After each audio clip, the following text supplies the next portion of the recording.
नमस्कार दोस्तों, आज हम हिंदी की वर्णमाला के बारे में पढ़ेंगे इसे विस्तार से। ये टॉपिक हिंदी का काफ़ी इम्पोर्टेंट टॉपिक होता है। इसमें हम आगे स्वरों आदि के बारे में पूरी बात करेंगे, तो इसकी डीप स्टडी हम करते हैं। सबसे पहले भाषा की बात करें तो भाषा संस्कृत के भाष शब्द से बना है। भाष का अर्थ है बोलना। भाषा की सार्थक इकाई वाक्य है। वाक्य से छोटी इकाई उपवाक्य होती है। उपवाक्य से छोटी इकाई पदबंध होते हैं। पदबंध से छोटी इकाई पद यानी शब्द होते हैं और पद से छोटी इकाई होते हैं अक्षर। और अक्षर से छोटी इकाई ध्वनि या वर्ण होते हैं, जिसे लेटर भी कहते हैं। तो राम शब्द जैसे है उसमें 2 अक्षर हैं, रा और म, और इसमें 4 वर्ण हैं, जिसमें आता है र, आ, म और ओ। इसको मिलाकर बनता है राम। अब वर्ण जो है भाषा की सबसे छोटी इकाई ध्वनि है। इस ध्वनि को वर्ण कहते हैं। वर्णों के व्यवस्थित समूह को वर्णमाला कहते हैं। ये क्वेश्चन भी आपको पूछा जा सकता है कि वर्ण किसे कहते हैं और वर्णमाला किसे कहते हैं। तो भाषा की सबसे छोटी इकाई जो है उसे ध्वनि कहते हैं, यानी ध्वनि को वर्ण कहते हैं, और वर्णों के व्यवस्थित समूह को वर्णमाला कहते हैं। मानक हिंदी वर्णमाला की बात करें तो मूल्यतः हिंदी में उच्चारण के आधार पर 45 वर्ण, उसमें 10 स्वर होते हैं और 35 व्यंजन होते हैं। एवं लेखन के आधार पर 52 वर्ण होते हैं, जिसमें 13 स्वर, 35 व्यंजन और 4 संयुक्त व्यंजन हैं। स्वरों की बात करें तो अ, आ, ई, उ, री, ए, औ, अंग, अहा, यानी कुल 10 जमा 3 13। अब हम लोग व्यंजन की बात करते हैं तो व्यंजन में क वर्ग में आता है क, ख, ग और न। च वर्ग में आता है च, छ, झ, ञ। ट वर्ग में आता है ट, ठ, ड, ढ़, ड, ढ, ण। द्विगुण व्यंजन जो हैं ढ और ढ होंगे। त वर्ग में आता है त, थ, द, ध, न। प वर्ग में आता है प, फ, ब, भ, म। अंतस्थ में आता है य, र, ल, व, और ऊष्म व्यंजन में आता है श, श, स, ह, यानी कुल 33 जमा 2 35। और संयुक्त व्यंजन जो होते हैं वो होंगे क्ष, त्र, ज्ञ, श्र। इसमें क्ष जो है उसका संधि विच्छेद भी आप ठीक से देख लीजिए, क्वेश्चन आता है पेपर में। क और श मिलकर बनता है क्ष। त आधा त जमा र मिलकर बनता है त्र। ज आधा ज जमा न्य मिलकर बनता है ज्ञ। आपको एक चीज़ बता दूं, कहीं कहीं इसे न्य भी पढ़ा जाता है।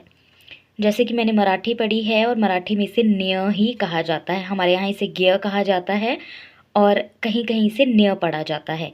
तो ज और न मिलकर बनते हैं ज्ञ। श आधा श जमा र मिलकर बनते हैं श्र। तो ये जो यहाँ से क्वेश्चन ज़रूर आता है, इसे ध्यान से पढ़ लीजिएगा। ये संयुक्त व्यंजन है। ऊपर हमने बताए थे अंतस्थ व्यंजन और ऊष्म व्यंजन, जिसमें ऊष्मा निकलती है श, श, स, ह, और अंतस्थ व्यंजन हो जाते हैं हमारे य, र, ल, व। अब हम कुछ ध्वनियों के बारे में बात करेंगे जो विदेशों से जो है आगत या ग्रहित जो ध्वनियाँ हैं। जैसे अरबी और फारसी में अ, क, ख, ग, ज़, फ, इस तरीके के जिसमें नीचे जो है नुक्ता लग गया है, ये हम अरबी और फारसी से लेते हैं। और इसका हालांकि अब इनका प्रयोग काफ़ी कम हो गया है, लेकिन काफ़ी जो शब्द हैं वो इनके बिना अधूरे से लगते हैं। तो ये अरबी और फारसी से लिए गए हैं। और इसमें तल बिंदु या नुक्ता वाले वर्ण जो होते हैं। अंग्रेजी से हमने ओ लिया है, जिसमें अर्ध चंद्र बिंदु वाले वर्ण होते हैं। वर्णों की गणना 2 आधार पर की जाती है, उच्चारण व लेखन। उच्चारण के आधार पर की गई वर्ण गणना को ज्यादा उपयुक्त माना जाता है। उच्चारण के आधार पर हिंदी में वर्णों की कुल संख्या 47 यानी 10 स्वर होते हैं, 35 व्यंजन होते हैं। 35 हिंदी मूल व्यंजन और 2 आगत व्यंजन जैसे ज और फ हैं। क्ष, त्र, ज्ञ, श्र एकल व्यंजन नहीं है, ये संयुक्त व्यंजन है। और लेखन के आधार पर हिंदी में वर्णों की कुल संख्या 55 है। इसमें उन सभी पूर्ण वर्णों को शामिल किया जाता है जो लेखन या मुद्रण में प्रयोग में आते हैं। अब बात करते हैं स्वरों की, यानी कि वॉवल्स की। तो स्वर है स्वतंत्र रूप से बोले जाने वाले वर्ण स्वर कहलाते हैं। परंपरागत रूप से इनकी संख्या 13 मानी गई है। उच्चारण की दृष्टि में इनमें केवल 10 ही स्वर हैं। अ, आ, ई, उ, ए, अ, औ। चलिए अब स्वरों के वर्गीकरण की बात करते हैं मात्रा उच्चारण काल के आधार पर। तो सबसे पहले आता है ह्रस्व स्वर। इसमें ह्रस्व यानी कि ह है और आधा र है, इसलिए तो जिनके उच्चारण में कम समय यानी एक मात्रा का समय लगता है वो ह्रस्व स्वर होते हैं, जैसे अ, ई, उ। फिर आते हैं दीर्घ स्वर, जिनके उच्चारण में ह्रस्व स्वर से अधिक समय यानी 2 मात्रा का समय लगता है, यानी कि आ, ई, उ, ए, ओ और ओ। फिर आता है प्लुत स्वर, जिनके उच्चारण में दीर्घ स्वर से भी अधिक समय लगता है, यानी किसी को पुकारने में या नाटक के संवादों में इसका प्रयोग किया जाता है, जैसे राम। तो ये हो गया प्लुत स्वर। अब हम दूसरी बात करते हैं जीभ के प्रयोग के आधार पर। तो इस आधार पर होता है अग्र स्वर, मध्य स्वर और पश्च स्वर। तो अग्र स्वर होता है जिन स्वरों के उच्चारण में जीभ का अग्र भाग काम करता है, यानी आगे का हिस्सा। ई, ए, ये अग्र स्वर हो जाता है। मध्य स्वर होता है जिन स्वरों के उच्चारण में जीभ का मध्य भाग काम करता है, और ये एक ही होता है अ। इसमें जीभ का मध्य भाग काम में आता है। पश्च स्वर होता है जिन स्वरों के उच्चारण में जीभ का पश्च भाग यानी पीछे का भाग काम करता है। इसमें आ जाता है आ, उ, ओ, औ और ओ। इसके बाद बात करते हैं मुख द्वार यानी मुख विवर के खुलने के आधार पर। तो इसमें इसे वर्गीकृत किया गया है 4 भागों में। सबसे पहला होता है विवृत यानी ओपन। जिन स्वरों के उच्चारण में मुख द्वार पूरा खुलता है वो हो गए विवृत, यानी कि आ। अर्ध विवृत यानी हाफ ओपन हो गया है, जिनमें स्वरों के उच्चारण में मुख द्वार आधा खुलता है, जैसे अ, ए, औ, ओ। अर्ध संवृत यानी हाफ क्लोज हो गया, जिसमें स्वरों के उच्चारण में मुख द्वार आधा बंद रहता है, जैसे ए, ओ। और उसके बाद आता है संवृत यानी क्लोज, जिन स्वरों के उच्चारण में मुख्य द्वार जो लगभग बंद रहता है, जैसे ई, उ। चलिए जी, अब हम थोड़ा डायग्राम के माध्यम से आपको और अच्छे से समझ में आएगा वर्णों के उच्चारण स्थान, जो कि प्रश्न भी बहुत ज़्यादा आते हैं हिंदी में उच्चारण स्थान को लेके। उसमें हम लोग कंफ्यूज हो जाते हैं, तो डायग्राम से हमें समझ आ जाएगा और आप फिर बोल कर भी उच्चारण करके आपको समझ आ जाएगा कि किस प्रश्न का क्या उत्तर है। तो देखिए, जो नासिका है यानी नासिक्य है, तो आप देख सकते हैं कि ये नाक की तरफ इशारा किया हुआ है। इस भाग से जो शब्द निकलते हैं वो होंगे अंग, न, न्य, ण, न और म। इसमें ज़्यादा जो है नाक का इस्तेमाल होता है। उसके बाद आता है दंत मूल यानी वत्स। ये यहाँ पे देखिए आप, ये वाला हिस्सा जो है आपको दिखाई दे रहा होगा, ये दंत मूल होता है। इसमें होता है र और ल। इसमें दंत मूल यानी ये जो हिस्सा होता है दांतों का, ये इस्तेमाल होता है। अगला होता है दंत, यानी ये वाला हिस्सा आपको दिख रहा है, नीचे वाला हिस्सा जो है टवर्ग, इसमें आता है स। अगला है दंत जमा ओष्ठ यानी दांत और होंठ को मिलाकर जो बनता है व। आप बोल के भी प्रैक्टिस कर सकते हैं, उससे भी थोड़ा समझ में आएगा। उसके बाद आता है ओष्ठ यानी होंठ जो होते हैं उसमें से कौन सा निकलता है स्वर? ऊ, ऊ, पवर्ग। ये जो हो गया ये तवर्ग हो गया, और ये ओष्ठ से निकलता है ये पवर्ग हो गया। उसके बाद आता है ओष्ठ जमा कंठ, यानी कि जो होंठों से निकले और गले से निकले, यानी ओ, औ, ओ। उसके बाद मूर्धा की बात करते हैं। मूर्धन्य, ये वाला हिस्सा जो आपका होता है, ये जो मुंह के मतलब तालू से ऊपर का हिस्सा होता है ना, इसे मूर्धा कहते हैं, आगे वाला हिस्सा। आप देख सकते हैं डायग्राम में अच्छे से। तो यहाँ से क्या शब्द निकलता है? री, यानी टवर्ग और श। ये री और श जो है वो मूर्धा से निकलता है। उसके बाद हो गया तालु, यानी तालव्य। यहाँ से हमारा बनता है तालु, तो आपको पता ही होगा, ये वाला हिस्सा जो दिखाई दे रहा है इसको तालु कहते हैं। गले से आगे है ये। इससे निकलता है ई, यानी चवर्ग, य, श। इसके बाद आता है कंठ व तालु का मेल, जिससे हमारा निकलता है ए।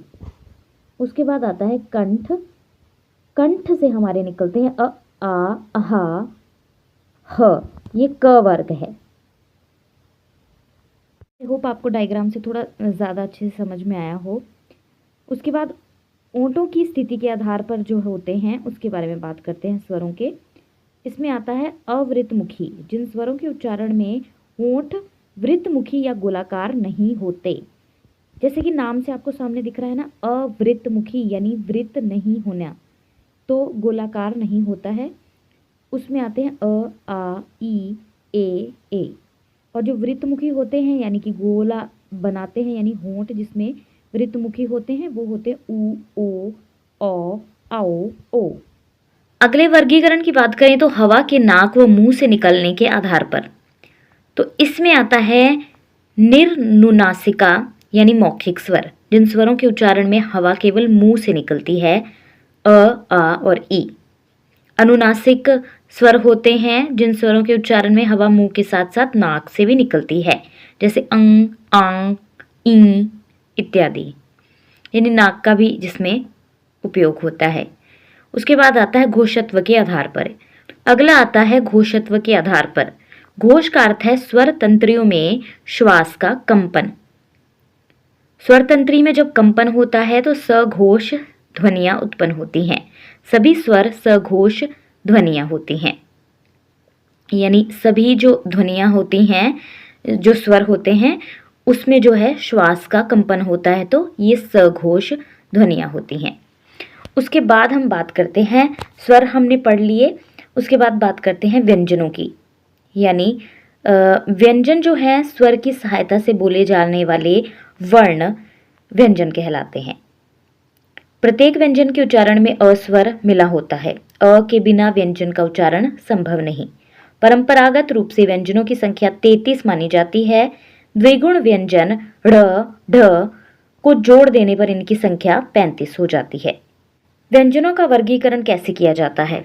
स्पर्श व्यंजन। सबसे पहले स्पर्श व्यंजन की बात करते हैं, जिन व्यंजनों का उच्चारण करते समय हवा फेफड़ों से निकलते हुए मुंह के किसी स्थान विशेष जैसे कंठ, तालु, मूर्धा, दांत या होठ का स्पर्श करते हुए निकले। उच्चारण स्थान के आधार पर स्पर्श व्यंजन के वर्ग हैं क वर्ग कंठ्य, च वर्ग तालव्य, ट वर्ग मूर्धन्य, त वर्ग दंत्य तथा प वर्ग ओष्ठ। स्पष्ट है कि स्पर्श में पीछे से आगे की ओर जाने का क्रम है। जैसे कंठ यानी पहले गला आएगा, तालव्य तालु आएगा, मूर्धा दंत में यानी दांत आएगा, उसके बाद होंठ आएंगे, अर्थात कंठ सबसे पहले और ओष्ठ सबसे बाद में।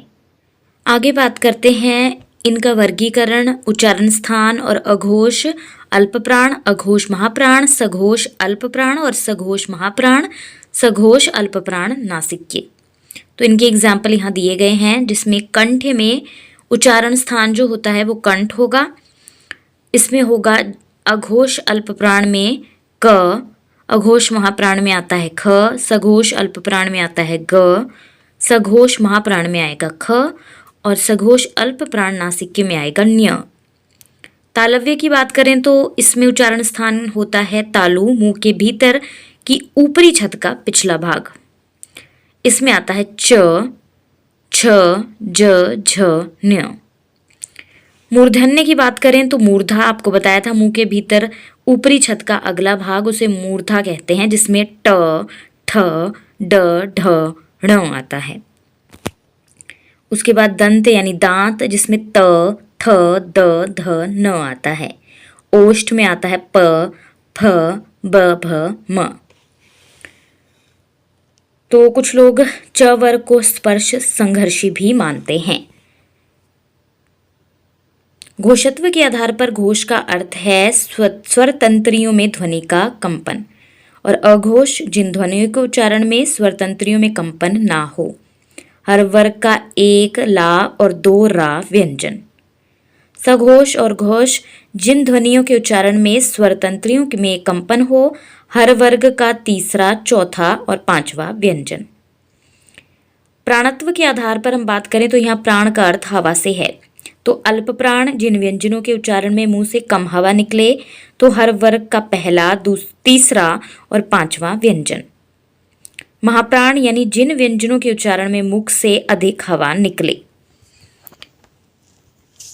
जिन व्यंजनों के उच्चारण में हकार की ध्वनि विशेष रूप से सुनाई दे, यानी हर वर्ग का दूसरा और चौथा व्यंजन। उसके बाद आता है अंतस्थ व्यंजन, जिन वर्णों का उच्चारण पारंपरिक वर्णमाला के बीच अर्थात स्वरों व व्यंजनों के बीच स्थित हो। अब आप देख सकते हैं वर्ग और उच्चारण स्थान, जैसे य तालव्य यानी तालु, र वर्तस्य दंतमूल और मसूड़ा, ल वर्तस्य दंतमूल और वसूड़ा, व दंतोष्ठ ऊपर के दांत और निचला होंठ। ये सघोष अल्प प्राण है। इसमें य व अर्धस्वर ध्वनि को कभी स्वर हो कभी व्यंजन, ये अर्धस्वर है। र लुंठित है, जिसके उच्चारण में जीभ तालु से लुढ़क कर स्पर्श करे। ल पार्श्व है। ल पार्श्विक है, जिसका उच्चारण में हवा जीभ के पार्श्व बगल से निकल जाए। उसके बाद हम ऊष्म संघर्षी की बात करें तो जिन व्यंजनों का उच्चारण करते समय वायु मुख में किसी स्थान विशेष पर घर्षण रगड़ खाकर निकले और ऊष्मा गर्मी पैदा करे। तो इसमें हम श तालु से, श बड़ा श मूर्धा से, स प्रतस्य से यानी दंतमूल मसूड़ा,